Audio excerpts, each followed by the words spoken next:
Welcome to the CU 2.0 podcast. Hi, and welcome to the CU 2.0 podcast with big new ideas about credit unions and conversations about innovative technology with credit union and fintech leaders. This podcast is brought to you by Quillo, the real-time loan syndication network for credit unions, and by your host, longtime credit union and financial technology journalist Robert McGarvey. And now, the CU 2.0 podcast with Robert McGarvey. Asset liability management, ALM as it's known in the trade, can be fun. It can be good for a credit union's balance sheet, and dare we say it, sexy. On the show is Daniel Ahn, CEO of Delfi, a company that, and I quote from their website, combines deep public and private sector experience with cutting-edge AI expertise, bringing best-in-class technology to banks, credit unions, and other financial institutions. The website adds, transform your bank or credit union financial decision-making and race to the top with our revolutionary platform. Delfi delivers instant analytics, access to a deep inventory of solutions, and is powered by AI so you can pick the right solution for you. Close quote. This is an exciting, new, powerful look at ALM and credit unions. You'll enjoy hearing from Daniel Ahn and what he's doing with credit unions. Also on the show is Scott Daukas, a principal at One Washington Financial, a CUSO wholly owned by Washington State Employees Credit Union, and an investor in a new Delfi CUSO. But One Washington Financial is more than that with Delfi, as you will hear in the show. Indeed, Daukas approached Delfi with the suggestion that it form a CUSO, and long conversations followed, not the least of which was explaining what a CUSO is. One Washington Financial also has invested in two other companies that have featured in recent CU 2.0 podcasts, Remynt and Starlight. Why is One Washington Financial making these investments? Daukas explains. Listen up. I'm turning into a one-person publicist for you. And I appreciate it. You're a great hype man. Well, what you don't know is that there's another one in the pipeline that I'm going to post in a month or two with Gwyneth Borden. Oh, awesome. I love Gwyneth. Whom I discovered looking at CU Insight, and I said, I got to talk to her. And then she said that she had gotten some seed money from you. And I said, well, That's right. What distinguishes what you're doing from what similar entities are doing?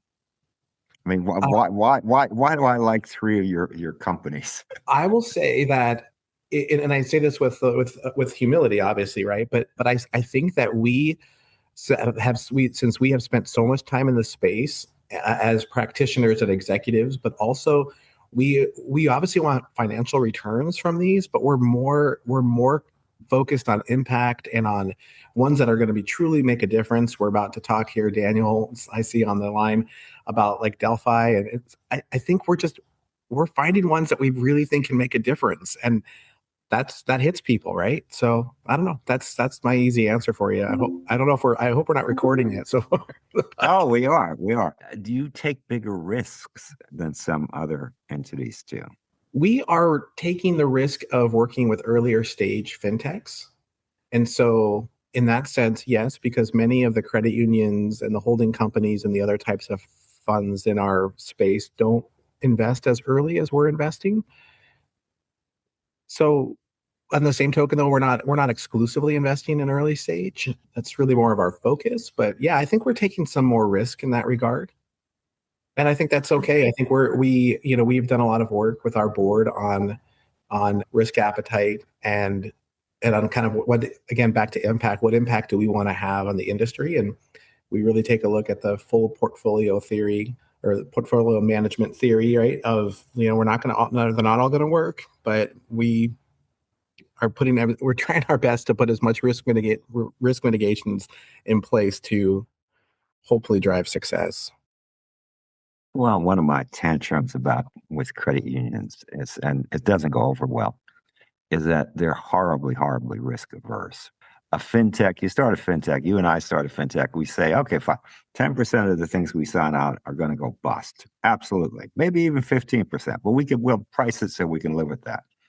credit union would say, 10% is going to go bad. This is impossible.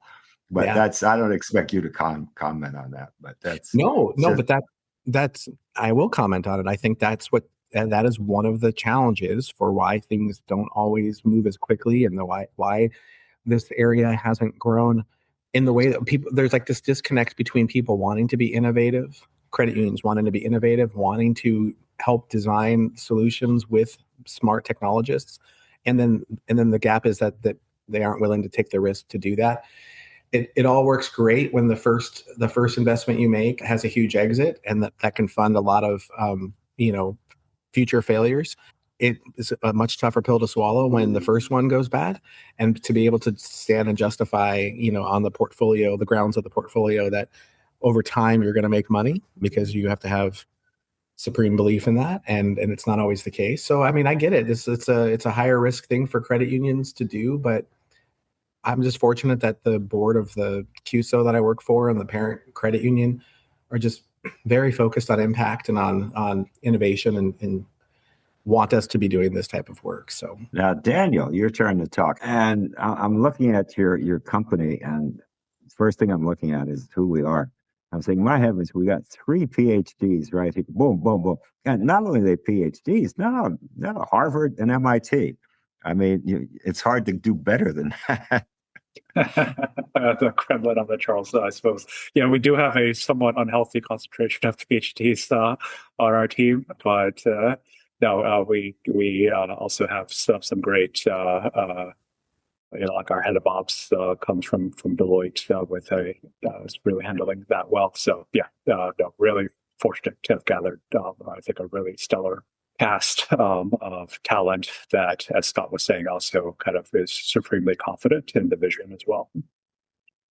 Now, very briefly, what is your company selling?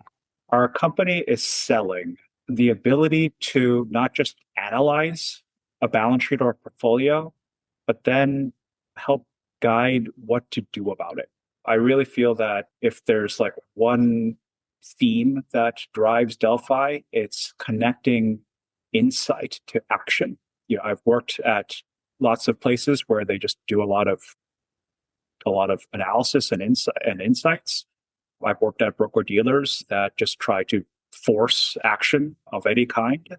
But I think the missing link has been how to connect industry leading insight into your balance sheet that could be delivered by, that normally is delivered by a big quant team, and how to connect that into an actual well-structured, well-thought-through action on what should I do with my balance sheet is really what is at the heart of Delphi. Are there competitive products out there? Yes and no. I would say there are certainly a lot of incumbent like ALM consultants and advisors. Every bank and credit union obviously has to do at least some very basic ALM reporting and stress testing. And so there's a whole cottage industry of consultants that work on that space. And then, of course, there are all these broker dealers and corporate credit unions and stuff like that out there that are also trying to pitch transactions or M&A activity or whatnot. I think what, again, uniquely defines us is we're trying to draw a firm line connecting those two dots together. Like, you don't really turn to your ALM consultant to help advise you on what you should do with your securities portfolio. Oh, maybe you do, but it could take like weeks of work to work together with them. And you can go to your broker dealer, and I'm sure they'll give you some basic ALM analysis on your portfolio, but nothing comprehensive, and always with an eye toward kind of driving that transaction.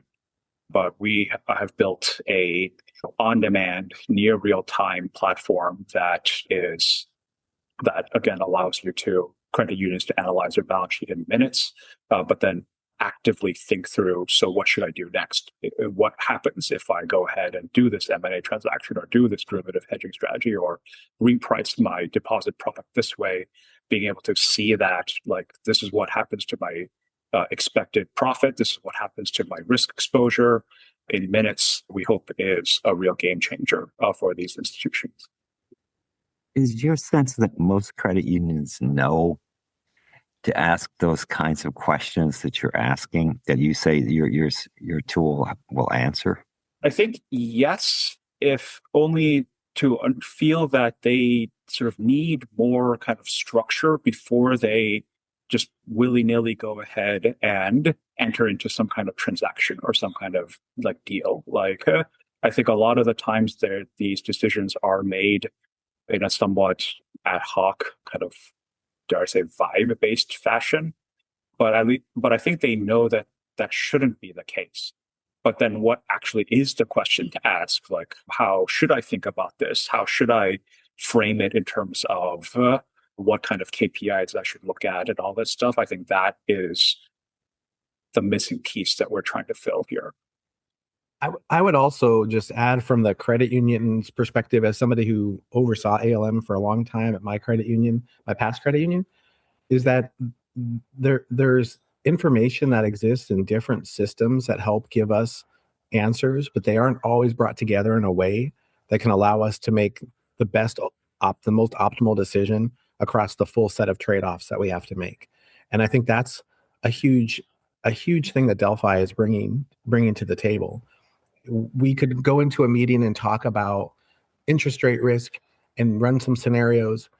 And then how does that relate to our pricing committee in the meeting that we have for pricing and how we're thinking about pricing? And how does that relate to when we're talking about liquidity and which ones we want to sell and which ones we want to buy, those types of things. And so I think credit unions have a general sense of questions to ask.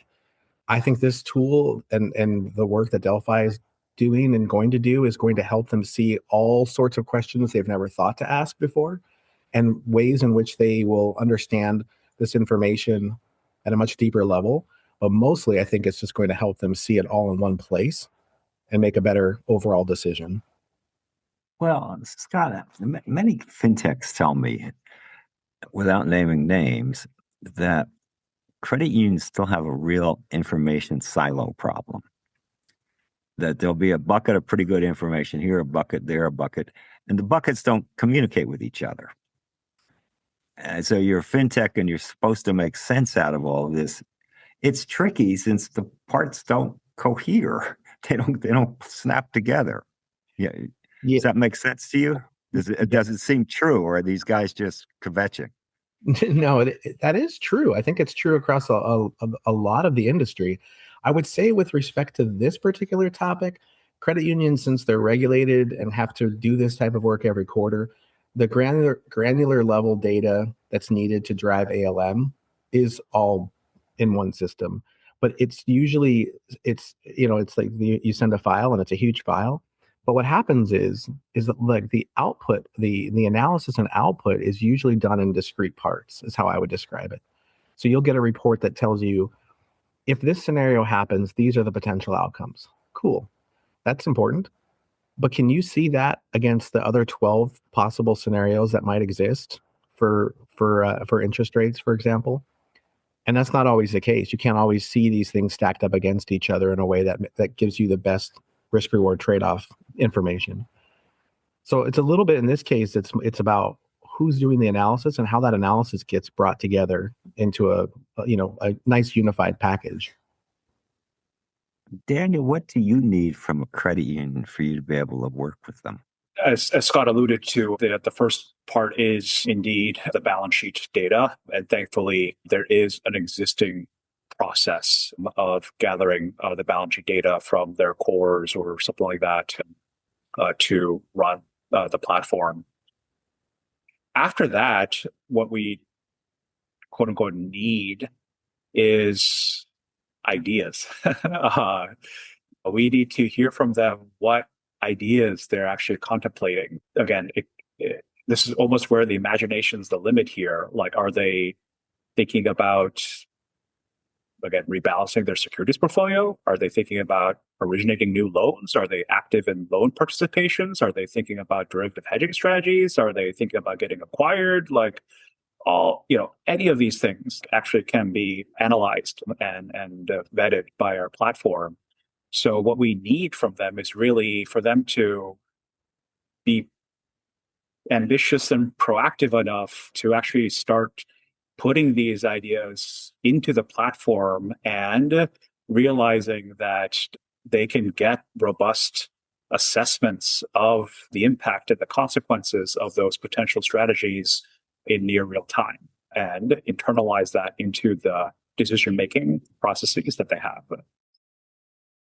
Now, what size credit unions do you see yourself working with? I mean, they're teeny tiny ones that some shoebox credit unions, as they used to be called, that literally have their books in a shoebox and their money in the shoebox. And then there are multi-billion-dollar credit unions. What size are you looking for? Right. I mean, I'd like to think that credit unions of any size can see value from Delphi. Even the smallest credit unions at least have to do some basic regulatorily mandated stress tests and things like that. And, you know, like there's nothing to lose and everything to gain to at least be able to run those things in minutes rather than waiting days to weeks to do this at a much cheaper price point. But I would say that it is some larger credit unions, call it 500 million plus, that have complexities on their balance sheet, that have a balance sheet that's complex enough that it probably otherwise would need a larger team of quant analysts and trade structures and stuff to properly think through how to optimize that balance sheet. But the institution does not have the resources to hire expensive PhD quants like myself, basically. So yeah, does that answer your question, Robert? Yeah, and how much does a credit union have to do when it's working with you, and how much do you do? There's always like an initial onboarding sort of process where we kind of review their data. We have, I think, increasingly improved agentic ways of ingesting their data, but it still requires a human eye, an experienced eye to look through the data and make sure nothing is crazy or odd. But yeah, I mean, we can get them up and running within 24 hours or so, and then we spend a couple sessions kind of training them up on the platform. But if I say so myself, I think the feedback has generally been that it's a very well designed, very intuitive platform. So there's not really a steep learning curve on this at all. And then it's really just you get out what you put in terms of, again, like are you using this to start properly evaluating strategies next time you go to your broker or consider doing some kind of transaction. It's worth spending those extra couple of minutes to punching it into the platform, running it, and seeing, all right, well, this says increased my mean expected net interest income over the next 24 months by 5%, but it has also increased the volatility of my exposure by 3%. Like things like that is the bandwidth requirement from our clients. How many banks are clients of yours? So we have about 20 banks that are on the platform with the QSO now set up. We are welcoming our first cohort of credit union users with WSECU and MapCU, and actually also some of these PhiLab participants at the very head of the queue. How big is your biggest bank client? Our largest is actually a $70 billion bank that's actually based in the Middle East, not in the US. Same questions that a US bank would have? I assume so. There's some idiosyncrasies. They, obviously have Sharia compliant kind of loan structures. So we've had to build some custom stuff for them on that front. And they have arguably some FX exposure. So that's also on our roadmap to do, expand it to start looking at FX risk exposure as well. But their currency is largely pegged to the dollar. So it's not as complicated as some currencies could be. But we're racing for more clients that will have floating FX currency exposure that we're going to have to model for them carefully. What's the fee structure? So we actually have a interesting dual structure. We can allow for just a standard annual subscription, but and at least on that front, we don't insist upon like 3-year or 5-year lockup periods or things like that. We think the product speaks for itself. But at least initially for our initial pilot users, we are also providing the sort of on-demand pricing. So it will just be like just based on how many runs they do and how complex the balance sheet is. We'll sort of just charge based on that. We actually, just to give you a sense, it costs maybe about $150 to run a full-on, 300,000 strong kind of balance sheet and run a full kind of Monte Carlo simulations with thousands of simulations on that. That full run, it costs about $150 to $200 to run, and it generates in maybe like 15 minutes or so. So instead of again having to pay whatever $75,000-$100,000 per year to get like 4 reports over the course of 4 quarters, you can now sort of just generate as many as you want. You can generate multiple of these in a single afternoon, costing a couple $100 a piece. So a credit union can get in touch with you, say, I want you to do what you just say. It's $150, right? And that would be the extent of the obligation on their part. Yes, I mean, obligation. They can, again, just have access to the platform and run as many as they want. We really would encourage them to really use the what if strategic decision tool and the AI kind of hedging recommendation tool to its fullest. But yes, I mean, all they really need to do is just send us the same data that they already send to their existing ALM provider, and then spend a couple sessions with us, kind of walking them through how to use the app. If they don't even want to do that and want to have their hands completely held, then we have a partnership with a consulting firm called CFO Consulting Partners, and they provide additional kind of support. They're kind of power users of the Delphi platform, so they really know how to generate exactly what the client sort of may want.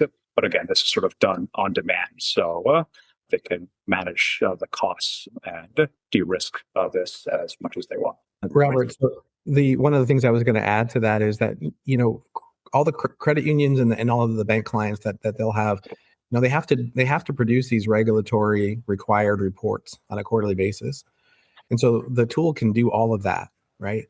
And so from that standpoint, like I would see credit unions determining that the platform works the way that they think it works and that they can produce their regulatory requirements and all of that. And I think they can do that in a quicker and more cost-effective way. But the real value then is in those what ifs and in the ability to stack those what ifs against each other and make good trade-off decisions. And I think once credit unions get their hands on it and start to see the power of that, I think that's really where they're going to gravitate towards. And so the pricing model is designed truly to get them in the platform and get them using it, because that's where they're going to see this is a different way of thinking about approaching balance sheet strategy than what they currently have today. So Daniel, the question I keep hearing from credit unions, they're not asking me to answer it, but it's something they're mulling. What should we do regarding our automobile loan portfolio? Should we be more aggressive on this? Should we be retrenching this? What should we do?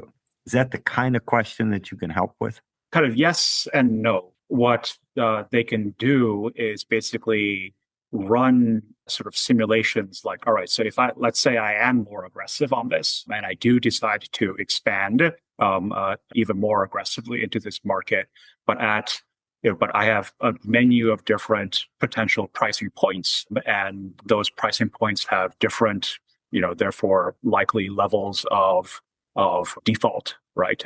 They're able to then put each of those sort of simulations and each of those projections, run simulations and see exactly, what the consequences and how best to maximize their performance for the given amount of risk that they have. So it's really at the heart of Delphi is the ability to kind of digitally replicate both their existing balance sheet and hypothetical sort of balance sheets, which would involve some kind of change, right, from their existing balance sheets. And we're able to do that in, 100% fidelity, again, in minutes. So it's a tool that I think takes a lot of mathematical drudgery out of simulating these things so that the CFO and the ALCO and the leadership can really think through strategically, all right, so then what are the trade-offs between going more aggressively or less aggressively in auto loans or CRE or whatever else, whatever other challenges they may be, strategic challenges they may be facing.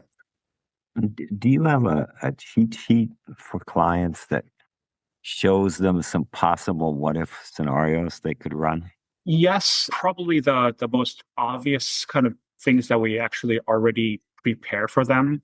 So first thing I should say is that if any credit union connects with us, the first thing we do for their demo is we prepare a custom simulation for them based off of their call report data. We have the ability to ingest any institution's call report data, and actually recently added that feature so that any user can pull up anyone else's call report data as well. But anyways, we can generate a approximate balance sheet off of their latest call report data and run a simulation of the balance sheet on that. So with the asterisk that it is approximate data, so it's never going to be exactly the same as what would be a report based on their actual true granular item level data. We're then able to show things like, well, if you decided to hedge your securities portfolio, this is what the AI hedging copilot recommendation system would have suggested as the swap you should go out and ask your swap dealer to do if that's what you wanted to hedge. We have a partnership right now with a loan brokerage called CCT, where we are computing the impact of entering into any one of the loan participations and estimating the goodness of fit of those loan opportunities on the balance sheet of the credit union that's explored. So those are two kind of examples of ready to go kind of actions that they may consider doing. But obviously, there isn't a one size fits all cookie cutter to everything. Every balance sheet is unique. Every strategic landscape faced by a credit union is unique. So really the tool is designed so that whatever strategy they are considering, they're easily able to upload that and evaluate the risk versus return trade-offs. If a credit union analyzes a competitor's call report data, what kind of information would they glean from that? Perhaps the most interesting thing that we actually generate from call reports is estimates of things like deposit betas. And we do it in this kind of forward way. So as you probably know, in call report data, they report what's on their balance sheet, at least aggregates of what's on their balance sheet, but also kind of just backward performance, right? Like what was their net interest income or things like that in the previous quarter. We don't think that's a terribly useful guide for what's going to happen in the future. So what we do is we take what they say is on their balance sheet, and we project out what's going to happen to their balance sheet going forward under different interest rate environments and stuff. So we, in our peer group analysis feature on the platform, clients are able to put in whatever peers they want to set up in their peer group, and then evaluate where their performance, where their interest rate risk exposure, where their deposit beta, where their margins stack up going forward relative to where their peers are projected to do going forward. Well, this will seem a little off track, but I've always seen FICO score. The FICO score is a really interesting analysis of my past credit behavior, but I see it as borderline useless on my future credit behavior. Does that same question come up regarding the data that you're analyzing? 100%.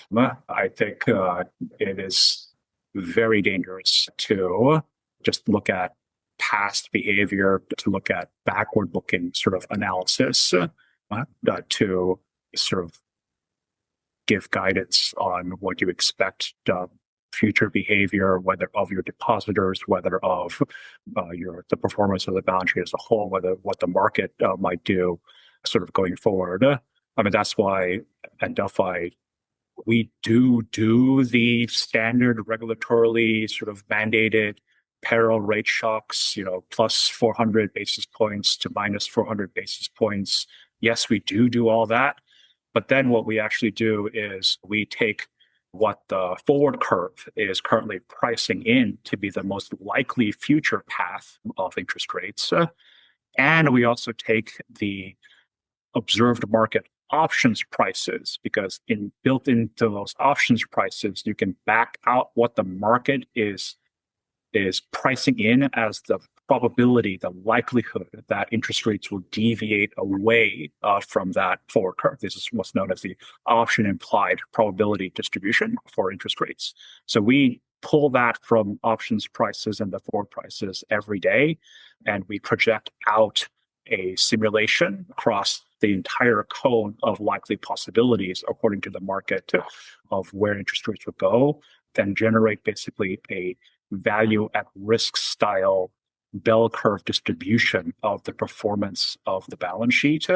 And then you can overlay those plus 400, minus 400 things on top of it, and you'll quickly see that these plus 400, minus 400 are like nigh meaningless when trying to evaluate what actually is the most likely path for what your balance sheet might do kind of going forward. Now, what convinced you that you wanted to have a QZO? And to me, when I first heard about QZOs, this was some years ago, I thought this was the most esoteric, silly thing I'd ever heard of. But I'm a big believer in QZOs for credit unions.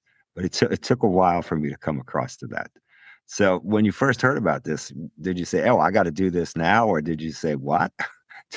What the heck is this?" I mean, all credit must go to Scott here for being a great mentor, a great friend, and a great guide to how to what is a QSO, how to navigate sort of the credit union kind of landscape, and really how a QSO can be helpful as a vehicle to both attract strategic investment, but also to really send a signal on how we want to make a mark and change credit union processes, improve credit union processes in the space.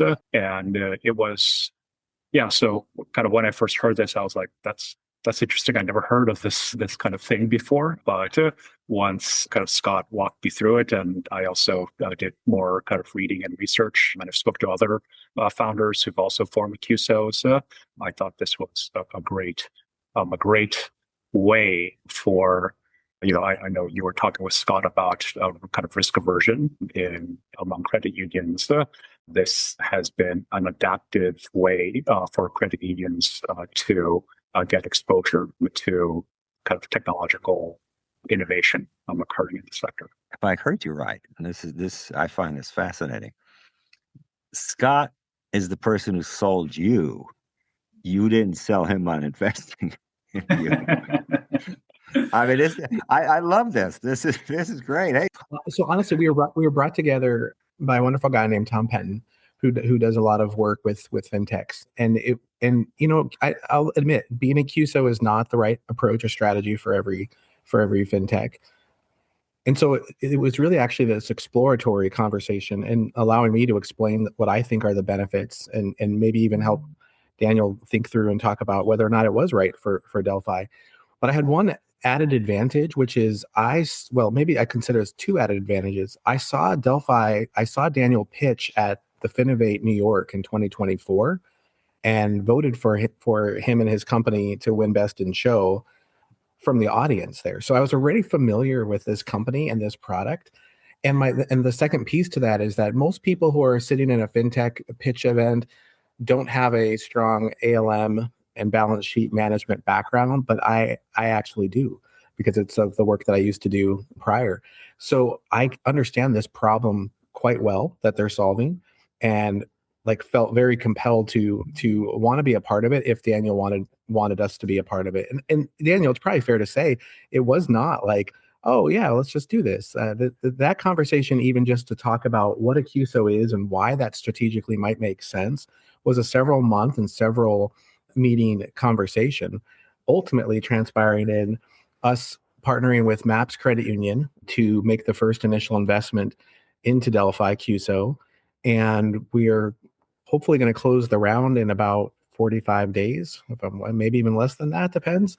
And we've got a lot of other interested parties that want to be a part of the Delphi QSO ownership group. This was, again, a very much a learning journey by myself. But the more I saw it and the more I spoke with a real kindred spirit. Again, we love leaders like Scott who are also familiar with the challenges of asset liability management.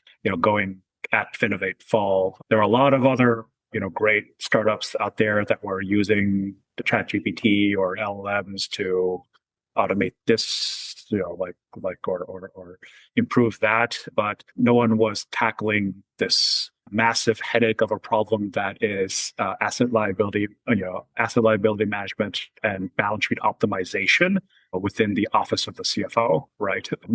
So people like Scott who have that background and know the problem, and then people like at MAPS CU as well, who say they were looking for a solution like this for a long time. We take what they say very to heart, and really want to find the best vehicle to connect with those kind of thought leadership thinking CFOs who are really trying to think through what tools do I need to better optimize my balance sheet. You're making what I had thought was kind of tedious, boring stuff actually sounds sexy and useful. So. You see, I come from the kind of the, my background. I mostly worked at big, Wall Street banks and broker dealers and hedge funds. And there, the job of the CFO is essentially kind of parallel to the job of a portfolio manager at a hedge fund, right? They're the ones who are trying to decide what assets to put on, not so much liabilities, but there's obviously a major liability question for asset managers as well. And that is the sexiest job, right?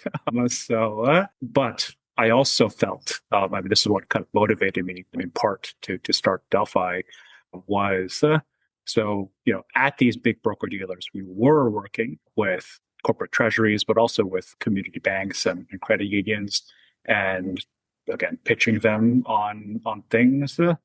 And there was there was an informational asymmetry, partially because, as kind of Scott said, all the information they need about their balance sheet is sort of siloed and scattered across different places, but also because, honestly, I think sometimes they were a little intimidated by the very kind of math heavy sort of things that broker dealers would bring in. And I said, that's not right.